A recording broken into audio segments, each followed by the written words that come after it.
মহান রব্বুল আলামিনের দরবারে অসংখ্য অগণিত শুকরিয়া করি যে আল্লাহ পাক রব্বুল আলামিন আজকে আমাদেরকে পবিত্র জুমার দিনে আল্লাহ তাআলার পবিত্র মসজিদে আল্লাহ আকবার দিনী আলোচনা করবার এবং শুনবার তৌফিক দিয়েছেন। এজন্য মহান প্রভুর দরবারে শুকরিয়া আদায় করি, আলহামদুলিল্লাহ।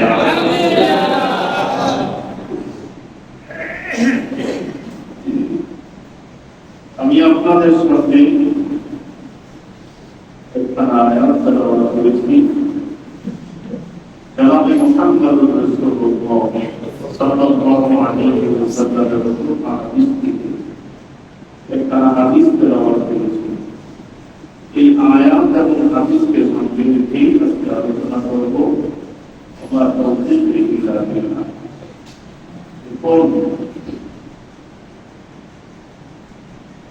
এই জগতের ভিতরে, দুনিয়ার ভিতরে যদি আপনি কাউকে আপন ভাবেন,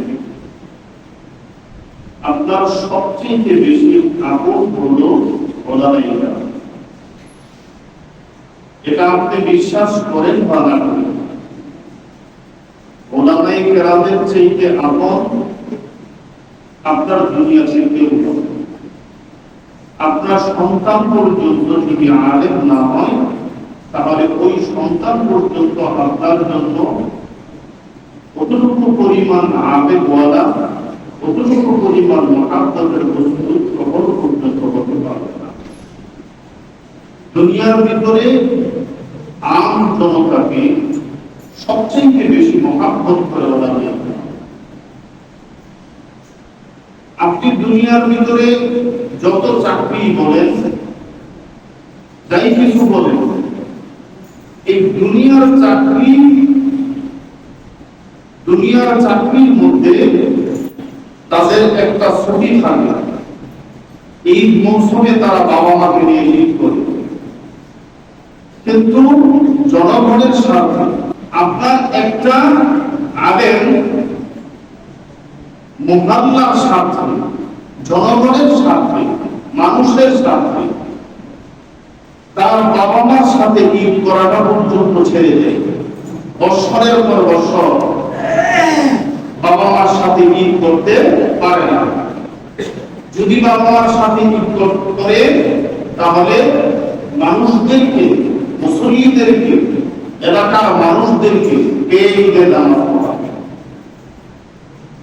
তাইলে বাবা মার সাথে ঈদ করার চাইতেও আনন্দটা, মহাব্বতটা বেশি প্রাধান্য দিয়েছে আপনার। এজন্য উলামায়ে কেরাম আপনার জন্য সবচেয়ে মহাব্বতের বস্তু হওয়া যায়। আলেম উলামা যারা, তারা সবচেয়ে বেশি মহাব্বতের বস্তু আপনার হওয়া।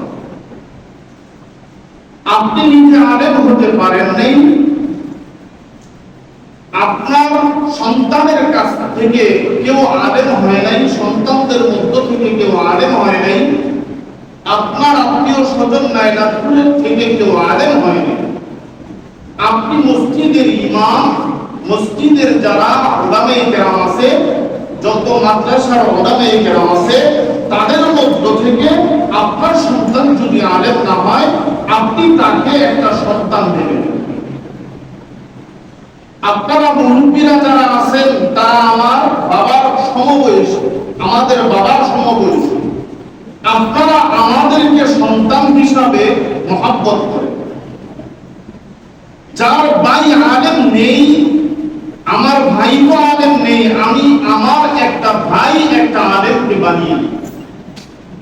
আমার নাতি আলেম নেই, আমি আমার একটা নাতি একটা আলেমকে বানিয়ে নিই। এই মহাব্বতটা আলেমদের জন্য করেন। কেন? আপনার কারণ হলো যে আপনার হিতাকাঙ্ক্ষী ওলামায়ে কেরাম।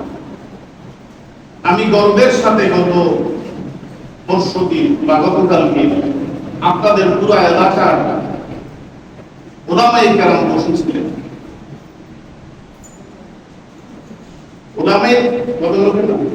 গতকালকে ওলামায়ে কেরাম বসেছিলেন। আমি বলেছি আমার জীবনে আমি সিরিয়ান থেকে ধরে চাকরি করেই লেখাপড়া করেছি, অর্থাৎ কিতাবখানায় যখন ভর্তি হয়েছি তখন থেকে চাকরি মেশকাত পর্যন্ত, অর্থাৎ 11 বছর পর্যন্ত চাকরি করেই লেখাপড়া করেছি, মসজিদে ইমামতি করেই লেখাপড়া করেছি। দাওরায়ে হাদিসের বছর শুধু ইমামতি করি নাই, আবার ইফতার বছর ইমামতি করেই ইফতার করেছি। তো এই ছাত্র জমানাটা পুরোটা ইমামতির ভিতরেই কাটিয়েছে। আমার এই চাকরির অভিজ্ঞতা থেকে আমি বলছি যে আমার এই যে মসজিদ, এই যে মহল্লা, এই মহল্লার মুসল্লিদের আন্তরিকতা, এই মহল্লার মুসল্লিদের মতো মহাব্বত আমি আমার চাকরির জীবনে পাই। এই কথাটা আমি তাদেরকে বলছি। আপনাদের এলাকার সাইফুল হুজুর নেশা সাহেব বলছে, হুজুর আপনার কথাটা শুই না আমাদের দিলটা ভরে গেছে। আসলে বাস্তবতায় কেমন আমাদেরকে মহব্বত করবেন, আমরা আপনাদেরকে আখিরাতের পথ দেখাবো। কি দেখাবো? আখিরাতের পথ। আর যে নাকি আমাকে আখিরাতের পথ দেখাবে সেই আমার সবচেয়ে বেশি মহব্বতের বস্তু হবে। তো এই কথাগুলোটা বলার আমার একটা উদ্দেশ্য আছে, যে উদ্দেশ্যটা হলো আলেম যখন মিম্বরে বসে কথা বলে তখন কেউ এই কথাটাকে নেগেটিভ মাইন্ডে নেবেন না, বরঞ্চ আপনি পজিটিভ মাইন্ডে নেবেন এবং এই কথাটাকে আপনি হেদায়েতের নিয়ত, আমলের নিয়ত। যাই হোক, আমি যে আয়াতে কারিমা তেলাওয়াত করেছিলাম এই আয়াতটা হলো কুলিল্লাহুম্মা মালিকাল মুলক তুতিল মুলকা মান তাশা ওয়া তানজিউল মুলকা মিম্মান তাশা ওয়া তুইজ্জু মান তাশা ওয়া তুযিল্লু মান তাশা বিয়াদিকাল খায়র। কুলিল্লাহুম্মা মালিকাল মুলক, গোটা মালিকদের মালিক হলেন একমাত্র আল্লাহ।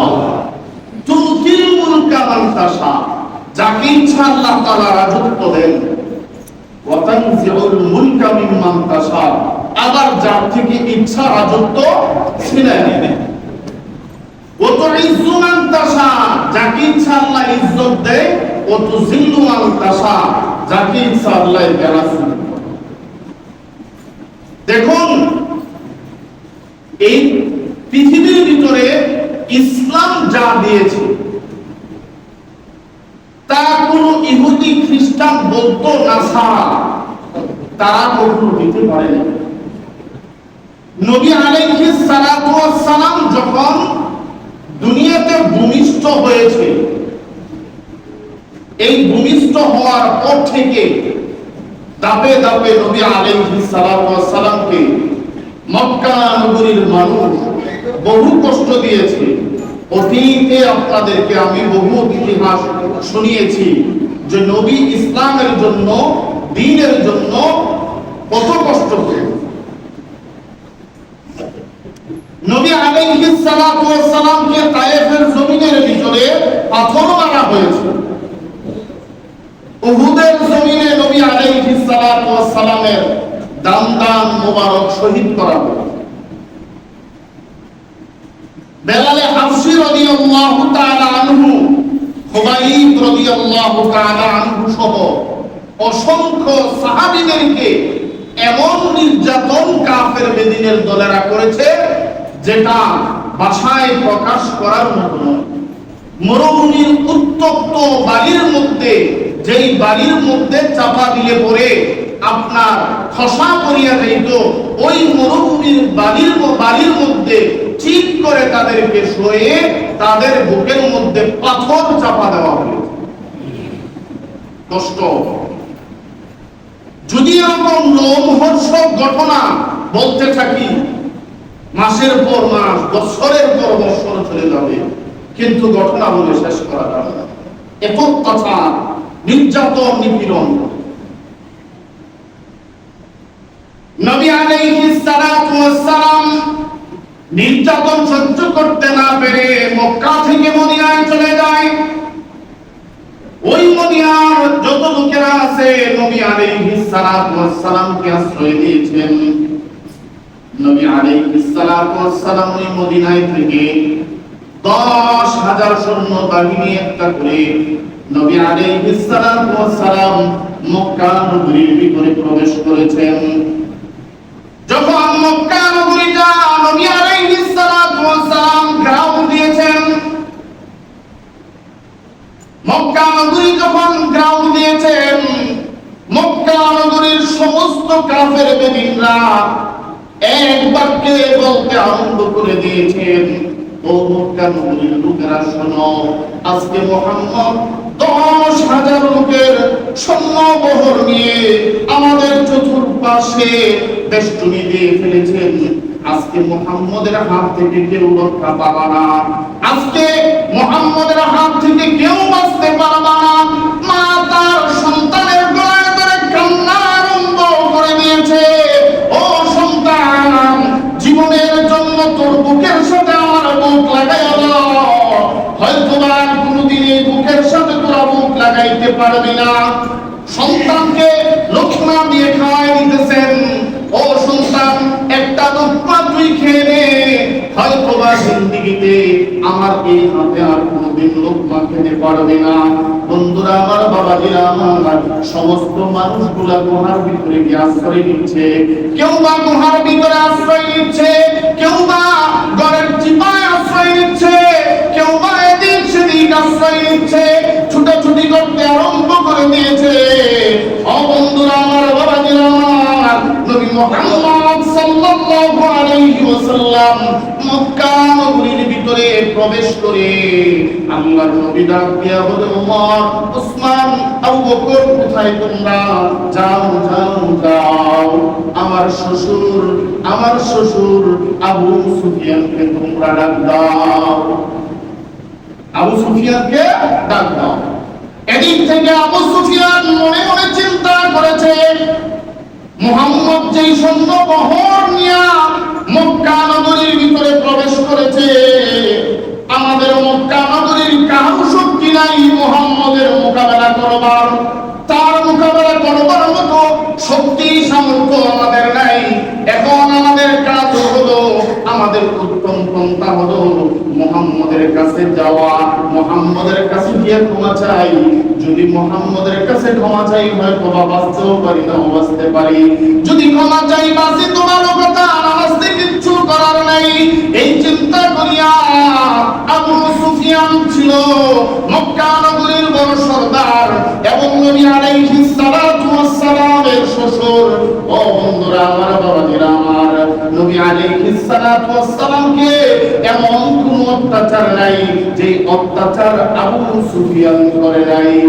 উহুদের জমিনের ভিতরে যেই রক্তাক্ত হয়েছেন, উহুদের জমিনে যে রক্তে লাল লাল হয়েছে, এই রক্তে লাল লাল হওয়ার সব কলকাঠি মেরেছেন আবু সুফিয়ান। নবী আলাইহিস সালাতু ওয়াস সালামের শ্বশুর হওয়ার পরেও জামার বিরুদ্ধে এমন কোন কাজ নাই যেটা করে নাই। ও বন্ধুরা আমার, তখনও পর্যন্ত আবু সুফিয়ান কিন্তু মুসলমান হয় নাই। আবু সুফিয়ান চিন্তা করলেন, নবী আলাইহিস সালাতু ওয়াস সালামের কাছে যাই, সে তো আমার মেয়ের জামাই, তাকে আমি একটু গিয়ে বুঝাই। আবু সুফিয়ান দৌড়াইয়া নবী আলাইহিস সালাতু ওয়াস সালামের কাছে গেলেন।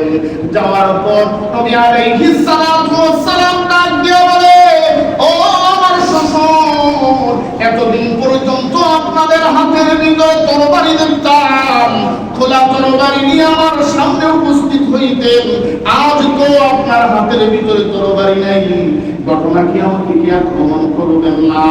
বলে, যদি আক্রমণ করবার ক্ষমতা থাকতো তাহলে তো আক্রমণ অবশ্যই করতাম, আক্রমণ করবার ক্ষমতা নাই। বলে, তাহলে কি চান, কি চান? বলে, ও মুহাম্মদ, তুমি তো এমন এক বংশের পোলা, এমন এক বংশের পোলা, যেই বংশের সুনাম সুখ্যাতি আছে, এই বংশের পোলা তো তুমি ক্ষমা না করে পারো না।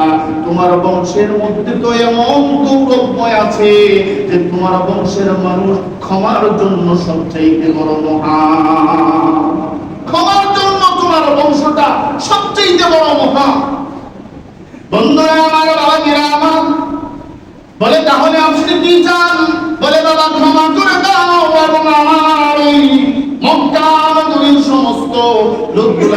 ক্ষমা করে দাও, তোমার কাছে এসেছি। ডাক দিয়া বলে, ওমর, ওমর, যাও যাও আমার শ্বশুরের সাথে যাও, এই মক্কা নগরী গলিতে গলিতে তুমি ঘোষণা করে দিয়ে আসো যে হে মক্কা নগরীর লোকেরা, তোমরা সবাই সাবধান সাবধান, তোমরা কেউ ভয় পাবা না, কেউ আতঙ্কিত হবা না, আমরা তোমাদের জন্য নিরাপদ, আমরা তোমাদের জন্য নিরাপদ। যাও যাও, তোমরা যদি বাঁচতে চাও তাহলে যার যার ঘরের ভিতরে গিয়ে লুকিয়ে যাও, আর যদি কেউ মনে করো ভয় পাও তাহলে এই যে আবু সুফিয়ানকে তোমাদের হাতে দিয়ে গেলাম, যারা পারো সবাই মিলে আবু সুফিয়ানের ঘরের ভিতরে চলে যাও, আবু সুফিয়ানের বাড়িতে চলে যাও। যারা আবু সুফিয়ানের বাড়িতে চলে যাবে তাদের উপর আক্রমণ করা হবে না। যারা নাকি তোমার ঘরের ভিতরে ঢুকে ঘরের দরজা লাগিয়ে দিবা, তোমাদের ঘরের দরজা ভেঙে তোমাদেরকে কাউকে আক্রমণ করা হবে না। ও বন্ধুরা আমার, বাবাজিরা আমার, আবু সুফিয়ান বলে, ও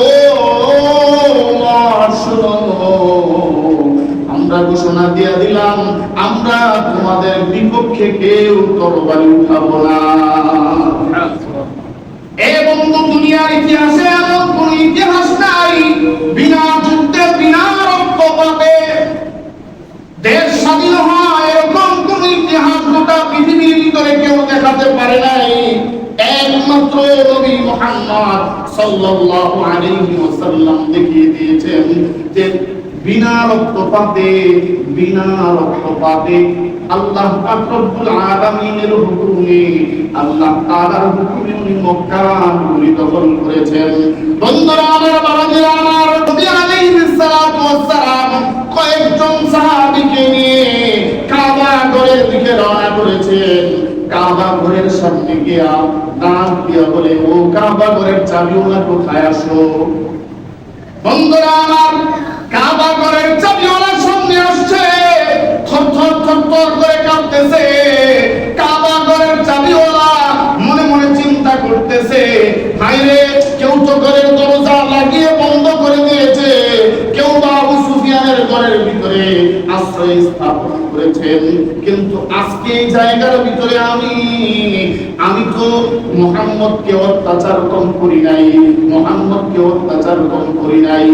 বন্ধুরা আমার, বাবাজিরা আমার, কেমন অত্যাচার করেছে নবী আলাইহিস সালাতু ওয়াস সালাম। একদিন ওই চাবিওয়ালা, যেই চাবিওয়ালাকে ডাক দিয়েছেন, ওই চাবিওয়ালাকেই গিয়ে ডাক দিয়ে বলে, ও কাবার চাবিওয়ালা, তোমার হাতের চাবিটা আমাকে একটু দাও, আমি কাবা ঘরের ভিতরে প্রবেশ করব, আর আমি মহান রবের জন্য 2 রাকাত নামাজ পড়ব।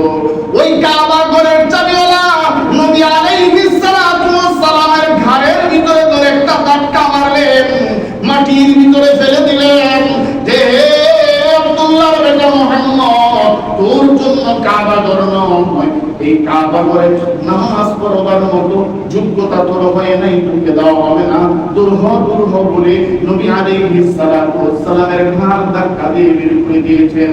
ওই চাবিওয়ালা ওই কথা মনে পড়ে গেছেন। বন্ধুরা আমার, বাবাজিরা আমার, নবী আলাইহিস সালাতু ওয়াস সালাম দুই চোখের পানিগুলো ছেড়ে দিয়ে ডাক দিয়ে বলে, ও কাবা ঘরের চাবিওয়ালা, শুনো, আজকে তুমি আমাকে এখান থেকে গার ধাক্কা দিয়ে বের করে দিয়েছো, এমন একটা সময় আসবে তোমার এই চাবিটা আমার নিজের হাতে তুমি তুলে দিবা, আমার। বন্ধুরা আমার, বাবাজিরা আমার, ওই কথা মনে পড়ে গেল। কাবা ঘরের চাবিওয়ালা থরথর করে কাঁপতেছে। আল্লাহর নবী মুহাম্মদ সাল্লাল্লাহু আলাইহি ওয়াসাল্লাম ডাক দিয়ে বলে, তুমি কেন থরথর করে কাঁপতেছো? কি জন্য থরথর করে কাঁপতেছো? বলে, নবী গো, অত্যাচার তো কম করি নাই, আজকে মক্কা বিজয় হয়ে গেছে, আজকে তো আমার উপায় নাই, আমার কেল্লা বিখণ্ডিত হয়ে যাবে। আমার বন্ধু, আমার কেল্লা দ্বিখণ্ডিত হয়ে যাবে বলার পর আল্লাহর নবী মুহাম্মদ সাল্লাল্লাহু আলাইহি ওয়াসাল্লাম ডাক দিয়ে বলে, ও কাবার চাবিওয়ালা, মনে রাখো আমাকে আল্লাহ পাক রব্বুল আলামিন কেল্লা বিখণ্ডিত করবার জন্য দুনিয়াতে পাঠিয়ে নাই, আল্লাহ তাআলা আমাকে আখিরাতের পথ দেখাইবার জন্য পাঠিয়েছে। কেল্লা বিখণ্ডিত করবার জন্য আমাকে পাঠায় নাই। মাঝখানে আমার কথা একটা রয়ে গেছে। আবু সুফিয়ান যখন এসেছিলেন নবী আলাইহিস সালাতু ওয়াস সালামের কাছে, তখন ওমর ফারুক রাদিয়াল্লাহু তাআলা আনহু খোলা তরবারি নিয়ে দাঁড়িয়ে গিয়েছিলেন আর বলেছিলেন, আল্লাহর নবী তো বহু অত্যাচার, বহু জুলুম, বহু নির্যাতন এই আবু সুফিয়ান আমাকে করেছেন, নবী গো দয়া করে আপনি পারমিশন দেন, এই যে খোলা তরবারি, এই খোলা তরবারি দিয়ে তার কেল্লাটা আমি দ্বিখণ্ডিত করে দেই। আল্লাহর নবী মুহাম্মদ সাল্লাল্লাহু আলাইহি ওয়াসাল্লাম ডাক দিয়ে বলেছেন, ও উমর শুনো, ও উমর শুনো, আমাকে আল্লাহ পাক রব্বুল আলামিন কেল্লা দ্বিখণ্ডিত করবার জন্য পাঠাই নাই, আমাকে আল্লাহ পাক রব্বুল আলামিন পাঠিয়েছে এই সমস্ত লোকদেরকে হেদায়েতের পথ দেখাইবার জন্য।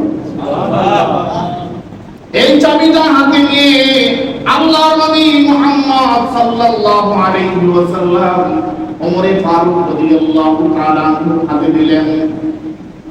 ওমর ফারুক রাদিয়াল্লাহু তাআলা আনহুকে ডাক দিয়ে বলে, ওমর যাও কাবার দরজা খোলো।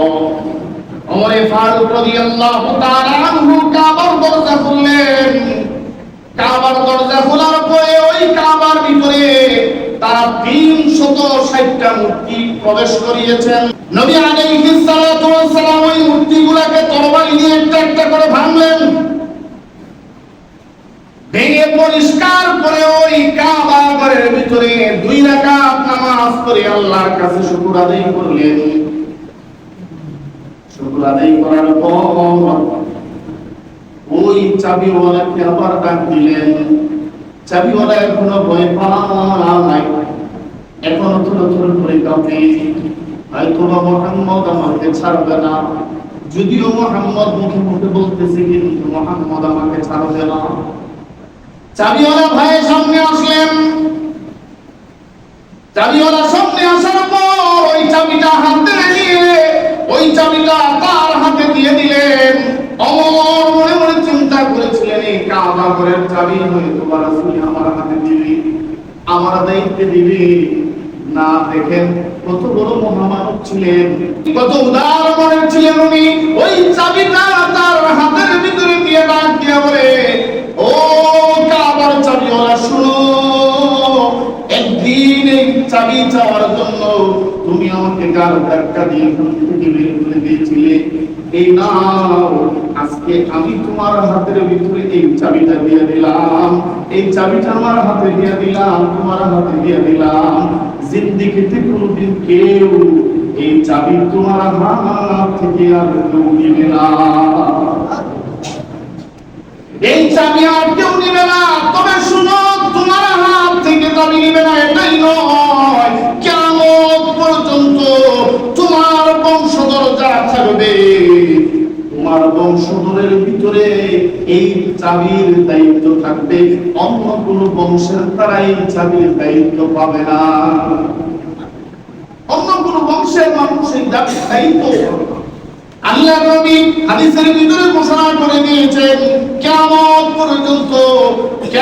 পর্যন্ত ওই চাবিওয়ালার বংশের লোকেরা এই চাবি বহন করবে এবং চাবির দায়িত্বে থাকবে। এখনো পর্যন্ত কাবার ওই চাবি তাদের বংশের দায়িত্বে আছে এবং নবী বলে দিয়ে গেছে, সাবধান সাবধান, এই বংশের লোকদের হাত থেকে তোমরা কখনো চাবি ছিনিয়ে নিবা না, কখনো চাবি ছিনিয়ে নিবা না। নবী আলাইহিস সালাতু ওয়াস সালাম বের হয়ে সাফা পাহাড়ের উপরে উঠলেন। সাফা পাহাড়ের উপরে উঠিয়া ডাক দিয়ে বলে, ও মক্কার লোকেরা, ও আমার সাহাবীরা, তোমরা যে যেখানে আছে আসো। সমস্ত সাহাবীরা উপস্থিত হইলেন। ডাক দিয়ে বলে, ও আমার সাহাবীরা, এই মক্কার সমস্ত লোকদেরকে আমি বিনা রক্তপাতে, বিনা প্রতিশোধে আমি তাদেরকে চিরদিনের জন্য ক্ষমা করে দিবার চাই। তোমাদের মতামত কি? আমরা যদি হইতাম করতাম কি? বন্ধুরা আমার, বাবাজিরা আমার, সাহাবীরা নবীর উপর কথা বলার মতো শব্দ কারো ছিল না। সমস্ত সাহাবীরা এক বাক্যে বলে উঠলেন, আল্লাহর নবী গো, আপনার যা ইচ্ছা তাই করেন। বন্ধুরা আমার, বাবাজিরা আমার, ওদিক থেকে একজন সাহাবী ইসলামের পতাকাটা নিয়ে লাফালাফি আরম্ভ করে দিতে দিয়েছিলেন, আনন্দ করতে আরম্ভ করে দিয়েছিলেন, আজকে আমরা বিজয়। কিন্তু নবী আলাইহিস সালাতু ওয়াস সালাম হযরত বেলাল হাবশী রাদিয়াল্লাহু তাআলা আনহুকে, যিনাকে সবচেয়ে বেশি নির্যাতন করা হয়েছিল, ওই বেলাল হাবশী রাদিয়াল্লাহু তাআলা আনহুকে পাঠিয়ে দিলেন, যাও তার হাত থেকে ওই পতাকাটা নিয়ে আসো এবং তোমার হাতে নাও, আর ঘোষণা দিয়ে দাও এই মক্কা নগরীর লোকেরা ইসলামের কাছে সবচেয়ে নিরাপদ, কাউকে কিছু করা হবে না, কাউকে আক্রমণ করা হবে না, কাউকে কিছু করা হবে না। এই বন্ধুরা আমার, নবী আলাইহিস সালাতু ওয়াস সালাম ডাক দিয়ে বলল, মক্কা নগরীর লোকেরা শোনো, যারা কি আমার সাহাবীদের উপর অত্যাচার করেছো, আমার সাহাবীদের বাড়িঘর ছিনিয়ে নিয়ে গেছো, আমার সাহাবীদের সম্পত্তি, টাকা পয়সা নিয়ে গেছো, সব টাকা পয়সা তোমাদের কাছেই রাখো, আমাদেরকে দিতে হবে না। আমার সাহাবীরা টাকা পয়সা, ইজ্জত, সম্মান কিছু চায় না, আমার সাহাবীরা চায় আল্লাহকে পাওয়ার জন্য, আল্লাহকে পেতে চায়, তারা এগুলো কিচ্ছু চায় না। তোমাদের জন্য আমাদের আর কোনো অভিযোগ নেই, তোমরা আমাদের কাছে নিরাপদ। যদি ইচ্ছা করো, কেউ যদি চাও যে ইচ্ছা করে তোমার সম্পত্তি তুমি ফেরত দিয়ে দিবা, ভালো কথা দিতে পারো। নবী আলাইহিস সালাতু ওয়াস সালাম সকলকে ঘোষণা দিয়ে দিলেন যে তোমরা নিরাপদ। ও বন্ধুরা আমার, বাবাজিরা আমার, এজন্য আমি বলবো, এই যে আল্লাহর নবী মক্কা বিজয় করেছেন, এমন বিজয় গোটা পৃথিবীতে কোনো মহামানব দেখাইতে পারে নাই। এমন অনুভূতি এবং এমন সাহায্য সহযোগিতা এবং এমন ক্ষমার আধার এই দুনিয়াতে কোনো মহামানব, কোনো মহারাষ্ট্রনায়ক দেখাইতে পারে নাই। এবং নবী আলাইহিস সালাতু ওয়াস সালাম এমনটাই দেখিয়ে দিয়েছেন যে কাবা ঘরের চাবি যখন নাকি তার হাতে তুলে দিয়েছেন, ওই কাবা ঘরের চাবি ওলা মুসলিম ডাক দিয়ে বলে, নবী গো, ও নবী, আপনাকে হাত ধাক্কা দিয়ে বের করে দিয়েছিলাম, এই যে কাবা ঘরের চাবির মালিক আমাকে বানায়া দিয়েছেন, আমার বংশের লোকদেরকে মালিক বানায়া দিয়েছেন। এমন উদারতা আমি গোটা পৃথিবীর ভিতরে আর দেখি নাই। নবী গো, আর মুসলমানদের বিরুদ্ধে থাকতে চাই না, ইসলামের বিরুদ্ধে থাকতে চাই না, কাফের বিরুদ্ধের পক্ষে থাকতে চাই না। আমাকে পড়ায়া দেন লা ইলাহা ইল্লাল্লাহু মুহাম্মাদুর রাসূলুল্লাহ সাল্লাল্লাহু আলাইহি ওয়াসাল্লাম। বন্ধুরা আমার, বাবাজিরা আমার, এই যে মক্কা বিজয়ের ঘটনা থেকে, ইতিহাস থেকে আমাদের অনেক কিছু শেখার আছে। আজকে দেখেন আমাদের দেশের যে পরিস্থিতি, এই পরিস্থিতি থেকে আমরা অনেক কিছু শেখার আছে, এই জন্য সাবধান, আমরা সবাই সতর্ক থাকবো। আমাদের দ্বন্দ্বের কারণে দেখবেন একটা কুচক্রী মহল, যারা নাকি সুযোগ সন্ধানী, আসলে আমাদের এলাকার, আমাদের কারো ভালো চায় না, তারা এরকম কিছু কুচক্রী মহল আপনার বিভিন্ন অপকর্ম করবে। সজাগ দৃষ্টি সবার রাখা চাই। এ বন্ধু, এই এলাকার কেউ আপনার ভাই, কেউ আপনার ভাতিজা, কেউ আপনার বন্ধু, বা কেউ আপনার এলাকার আত্মীয় স্বজন, আমরা এই এলাকার ভিতরে বসবাস করব, দ্বন্দ্ব ফাসাদ ইসলাম কখনো সমর্থন করে না। ইসলাম অমুসলিম যারা বৌদ্ধ খ্রিস্টান নাসারা যত লোক আছে সব লোক মুসলমানের জন্য নিরাপদ, সমস্ত ধর্ম অবলম্বীরা মুসলমানদের জন্য নিরাপদ। এটাও বাংলাদেশের ওলামায়ে কেরাম এই পরিস্থিতিতে দেখিয়ে দিয়েছেন। ওলামায়ে কেরাম বিভিন্ন মন্দির পাহারা দিয়েছেন, বিভিন্ন গির্জা পাহারা দিয়েছেন, ওলামায়ে কেরাম দেখিয়ে দিয়েছেন। এজন্য বাবাজিরা আমার, বন্ধুকে আমার, এটা আমি কোনো দল মত নির্বিশেষে আমি কথা বললাম যে মক্কা বিজয়ের ঘটনা থেকে আমরা শিক্ষা নেই। কেউ আমরা সমাজের ভিতরে কোনো উশৃঙ্খল কাজ বা এগুলো আমাদের দ্বারা যাতে না হয় এবং যারা করে তাদেরকে আমরা সতর্ক করে দিব এবং আমরা একমাত্র আল্লাহ তাআলাকে পাওয়ার জন্য, দিন পাওয়ার জন্য, ইসলাম পাওয়ার জন্য মনে প্রাণে বিশ্বাস করব।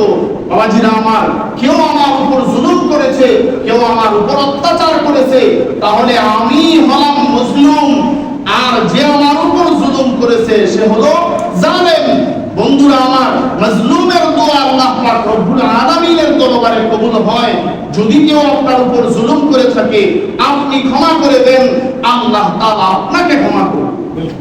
আপনি ক্ষমা করে দেন, আল্লাহ তাআলা আপনার জান্নাতের মালিক বানায় দিবে।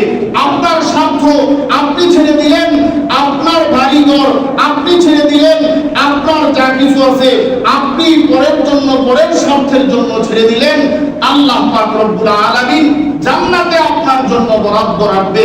এজন্য বাবাজিরা আমার, বন্ধু হে আমার, কারো পক্ষপাতিত্ব কথা বললাম না। উলামায়ে কেরাম গতকালকে এসেছিলেন এবং বলেছেন সমাজের বিষয় নিয়ে কিছু আলোচনা করবার জন্য। এজন্য আজকের আলোচনা যে আমরা কেউ, আমি আমার মনে করি আমাদের বাংলাদেশের ভিতরে সবচেয়ে ভালো এবং সবচেয়ে এবং সুন্দর জায়গা এখানে মদনপুর আছে। কোনো গ্যাঞ্জাম নাই, দাঙ্গামা হাঙ্গামা নাই, একেবারে শান্তশিষ্ট আছে। এই শান্তশিষ্টটা যাতে একেবারে সবসময় বজায় থাকে, আমরা ভাই ভাই হয়ে কাঁধে কাঁধ মিলিয়ে যাতে আমরা কাজ করতে পারি, আমরা সমাজে থাকতে পারি, এই সজাগ দৃষ্টি আমরা সকলেই রাখবো ইনশাআল্লাহ। এর দ্বারা আল্লাহ পাক রব্বুল আলামিন আমাদেরকে ফায়দা দিবেন, আমাদেরকে ইজ্জত দিবেন, আমাদেরকে সম্মান দিবেন। আপনি যদি কারোর উপর আপনি অত্যাচার করেছে অথবা আপনি কারো দ্বারা অত্যাচারিত হয়েছেন, আপনি যদি তাকে ক্ষমা করে দেন, মানুষ আপনাকে বলবে তার মতো মহৎ ব্যক্তি আর নাই, তার মতো মহৎ ব্যক্তি আর নাই। তখন আপনার প্রতি মানুষ আকৃষ্ট হবে, আপনার প্রতি মানুষের ভালোবাসা বেড়ে যাবে, আপনার প্রতি মানুষের সম্মান বেড়ে যাবে। এজন্য বাবাজিরা আমার, বন্ধু হে আমার, আজকে যদি দেখা গেছে একটা সুযোগের কারণে আমি যদি প্রতিশোধ নেই, আবার তারা আমাকে প্রতিশোধ নেবে, আবার তারা আবার প্রতিশোধ নেবে, এরকম প্রতিশোধ নেওয়া নিমিত্তে আমাদের বাংলাদেশটা ধ্বংসের মুখে, ধ্বংসের দ্বার প্রান্তে। এজন্য বাবাজিরা আমার, এই সুযোগ সন্ধানের কারণে যারা ইহুদি খ্রিস্টান নাসারা বিরোধী, যারা আমাদের ইসলাম বিরোধী, তারা একটা সুযোগ খুঁজবে, তারা একটা সন্ধান খুঁজবে। এজন্য বাবাজিরা আমার, বন্ধু হে আমার, আমরা এই সজাগ দৃষ্টি রাখবো। দেখা গেছে অনেক সময় এখন বর্তমানে প্রশাসনিকভাবে আমাদের একটা ঘাটতি আছে। আমাদের মনে করেন এই সুযোগে বিভিন্ন ডাকাত দল যারা নাকি আপনার এতদিন পর্যন্ত গোপনে ডাকাতি করত বা গোপনে চুরিদারি করত, এই সমস্ত লোকগুলা ধরেন আপনার সমাজের ভিতরে এসে বিভিন্ন বাড়িতে ডাকাতি করবে। এজন্য সবাই সতর্ক, সাবধানে কি করতে হবে, থাকতে হবে, তাদেরকে সুযোগ দেওয়া যাবে না। কেউ কি রাগ করলেন? আমার কোথায় কেউ রাগ করলেন? আপনাদেরই ভাই, আমি আগেই বলেছি, যদি আপনার ভাই না থাকে আলেম, তাহলে আপনি আমাকে আপনার নিজের আপন ভাই ভাবেন। আপনার সন্তান যদি আলেম না থাকে, আপনি আমাকে আপনার সন্তান ভাবেন। কারণ আমি আমার মুরব্বী দাড়ি পাকাওয়ালা যত মুসল্লি আছে, সমস্ত মুসল্লিদেরকে আমি আমার বাবার তুল্য মনে করি এবং আমি তাদেরকে বাবার মতো শ্রদ্ধা করি। আমি একটা মোটামুটি প্রায় 13টা মাস হয়ে গেছে এসেছি। আপনারা কোনো মুরব্বী আমাকে বলতে পারবেন না কাহার সাথে আমি বেয়াদবি করি, পারবেন বলতে?